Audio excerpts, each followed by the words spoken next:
Sir इस बार overall performance जो है वो बहुत बेहतरीन देखा है हमने। तो पहले सर आपके ओपनिंग कमेंट्स, जिस तरीके से हम नंबर्स देख रहे हैं, बहुत बेहतरीन प्रदर्शन किया है, कैसे देखें सर आपने नंबर्स और कहाँ से सपोर्ट आता हुआ दिखा? Good afternoon Yash ji. In fact last 6 quarters numbers बहुत अच्छे हैं। आई थिंक ऑल द बिल्कुल। पैरामीटर्स में हम लोग इम्प्रूवमेंट देखने को मिल रहा है। एंड क्वार्टर वन भी अच्छा था। आई थिंक क्वार्टर वन में ऑल द पैरामीटर्स इम्प्रूवमेंट था। इन terms of GNPA almost flat था। लास्ट क्वार्टर 0.64 था, दिस क्वार्टर 0.65 है। आई थिंक ओनली 1 बिप ऊपर गया। बुक 24% ग्रोथ है। मार्जिन्स दोनों स्प्रेड और निम बहुत अच्छा है। डिसबर्समेंट थोड़ा कम है, वो थोड़ा साइक्लिकल है क्योंकि quarter one of every year थोड़ा कम होगा, क्वार्टर टू इंप्रूव होगा, क्वार्टर थ्री और इंप्रूव होगा, quarter four will be very good. So after quarter four quarter one का थोड़ा डिसबर्समेंट डाउन होगा, नहीं तो I think rest all parameters it was very very good in terms of liquidity, in terms of asset quality, growth both on book as well as in terms of margins. I think सब अच्छा था। निम थोड़ा कम था, but actually last quarter का निम थोड़ा abrasion था क्योंकि इसमें I think lot of investment on LCR उसका थोड़ा पोर्शन था। अदरवाइज 3.6 निम और 2.66 स्प्रेड कैनफिन जैसे प्रोफाइल वाला कंपनी को बहुत अच्छा है। Definitely sir. लोन मिक्स हम देख रहे हैं, जो अदर लोन थे वो थोड़े से चेंज हुए, नहीं तो सैलरीड देखिए या फिर हाउसिंग लोन देखिए, अच्छा डेफिनेटली लोन मिक्स जो है उसमें परिवर्तन देखने मिल रहा है। सबसे पहले तो गिरीश जी इसी पर बात करते हैं। लोन मिक्स हमारा जिस तरह से है, कोई मेजर चेंज आने वाले वक्त में कोई नए प्रोडक्ट वगैरह की वजह से, कि अभी फ़िलहाल जो जिस तरीके की शेयरिंग है वैसे ही हम देखेंगे आने वाले वक्त में? इन टर्म्स ऑफ प्रोडक्ट मीन्स हमारा होम लोन 95% है, नॉन होम 5% है। So this 5% non home loan जो है इधर थोड़ा ज्यादा यील्ड मिलेगा। इन नेक्स्ट 3 इयर्स ये 5% 10% होगा। सो प्रोबेबली ये क्वार्टर एंड क्वार्टर हम लोग ट्रैक नहीं करते क्योंकि 5% to 10% is a big jump, it's almost doubling. So next 3 years में जो अभी 95 होम और 5 नॉन होम है, वो 90 और 10 होगा in next 3 years. In terms of profile mix, 2 years back हमारा सैलरीड 70% था और सेल्फ एम्प्लॉयड 30% था। कोविड का हिसाब से एसएनबी का डिमांड बहुत कम हो गया, वो 30% के गिरते गिरते 12% तक नीचे आ गया। अभी इम्प्रूव होके अभी 26% तक आया। सो नाउ सैलरीड इज 74 और एसीएनपी 26। अगले 2-3 आई थिंक 2-3 क्वार्टर्स में ये 70-30 को वापस आएगा। Otherwise no change in terms of profile और प्रोडक्ट मिक्स।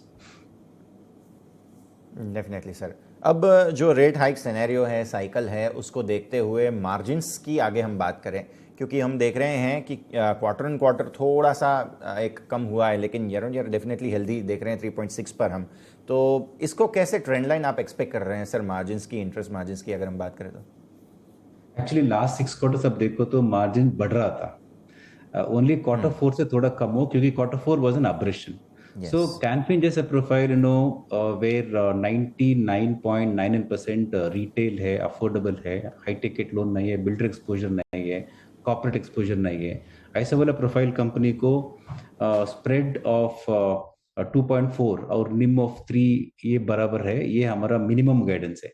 सर इससे थोड़ा ऊपर हो सकते हैं क्योंकि आज का तारीख में क्वार्टर वन में स्प्रेड 2.66 है अगेंस्ट 2.4 गाइडेंस, एंड निम 3.6 है against guidance of 3। So I am not saying immediately, I think long on a long trend, 2.4 or 3 would be ideal, but ये थोड़ा टाइम लगेगा, it could be more than that. So minimum is about 2.4 and 3. So for a profile where there is no builder exposure, corporate exposure नहीं है, high value नहीं है, non home loan component बहुत कम है, and so for this kind of profile where salary is very high, this kind of profile company 2.4 or 3 is what we feel is the right margins. Definitely. और मैं वही मुद्दे पे आना चाह रहा था कि जिस तरह से हम देख रहे हैं कि इंटरेस्ट रेट्स हाइक का साइकिल है, इन्फ्लेशनरी सिचुएशन की वजह से डेफिनेटली हम एक्सपेक्ट कर रहे हैं कि और आगे इंटरेस्ट रेट्स जो हैं वो बढ़ती हुई दिखें। तो ऐसे माहौल में आप कैसे देख रहे हैं सर ओवरऑल? पहले तो सिनेरियो की बात करें, इंटरेस्ट और कितना बढ़ सकता है एक जनरल सिनेरियो के हिसाब से, कहाँ तक आप एक्सपेक्ट कर रहे हैं कि और जाए?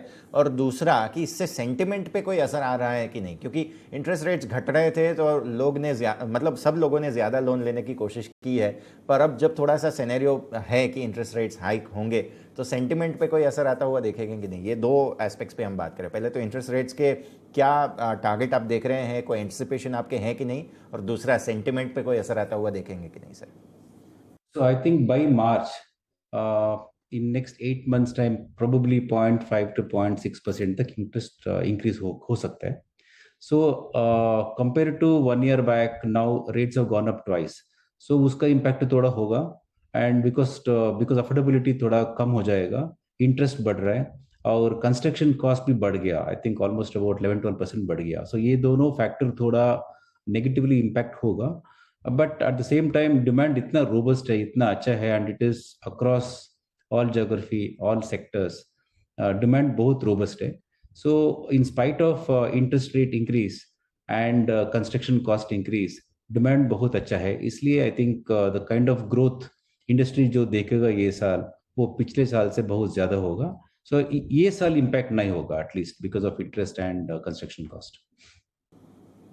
डेफिनेटली। और ऐसे माहौल में आप देख रहे हैं सर कि जो पर्सनल लोन वगैरह हैं, क्योंकि अभी फेस्टिविटीज़ वगैरह आएंगी, लोग शॉपिंग वगैरह भी करेंगे, तो आपको लगता है कि पर्सनल लोन वगैरह में ज़्यादा थोड़ा सा इजाफा होता हुआ दिखेगा particularly? If you're talking about general personal loans, which NBFCs yes and sir. banks give, yeah, I think they're to get back to the original demand और थोड़ा time लगेगा, क्योंकि COVID time पे lot of people have opted for moratorium and restructuring. So generally, moratorium और restructuring phase में थोड़ा financial institutions थोड़ा conservative हो जाते हैं, especially on unsecured. So demand तो होगा, डिमांड ज़्यादा होगा, but credit offtake unsecured में थोड़ा कम होगा, क्योंकि most of the institutions, be it banks, HFCs और इन टर्म्स ऑफ NBFCs थोड़ा कंजर्वेटिव हो जाते हैं. So therefore there will be a gap between demand and supply. Demand तो ज़्यादा रहेगा. So probably after another 3 to 4 quarters time थोड़ा सुधर सकता है. डेफिनेटली ये बात ज़रूर है जिसे हमें ध्यान में रखनी चाहिए। और इसके अलावा सर मैं वही समझना चाह रहा था कि जैसे सैलरीड और नॉन सैलरीड का रेशियो जो है हमारा, वो भी बहुत बेहतरीन है. ऑलमोस्ट 89% लोन जो है वो हम देख रहे हैं कि नए फॉर्म में हिसाब से होम लोन में है पर्टिकुलरली. तो इसमें भी कोई आने वाले वक्त में कोई बड़ा परिवर्तन सैलरीड नॉन सैलरीड के रेशियो के हिसाब से अगर हम कंपेयर करें तो गिरीश जी? अभी सैलरीड नॉन सैलरीड अभी 74 सैलरीड है, 26 सेल्फ एम्प्लॉयड है. अनदर 3 to 4 quarters में ये 70-30 हो जाएगा. अगले 3 साल में on the maximum best scenario 65% salary हो सकते हैं और 35% सेल्फ एम्प्लॉयड हो सकते हैं. So it will be in the band of 65 to 70% salaried and the rest will be self employed. Definitely, तो ये मुद्दा भी ज़रूर है जिसे हमें ध्यान में रखना चाहिए. तो गिरीश जी, आने वाले वक्त के लिए कोई गाइडेंस अगर आप यहाँ से देना चाहें तो इसके ऊपर हम बात कर लेते हैं. आखिरी सवाल मेरा आपके लिए. ये साल और अगले साल will be able to grow at about 18%. 18% growth दिखा सकते हैं दोनों डिसबर्समेंट और बुक के ऊपर. डेफिनेटली.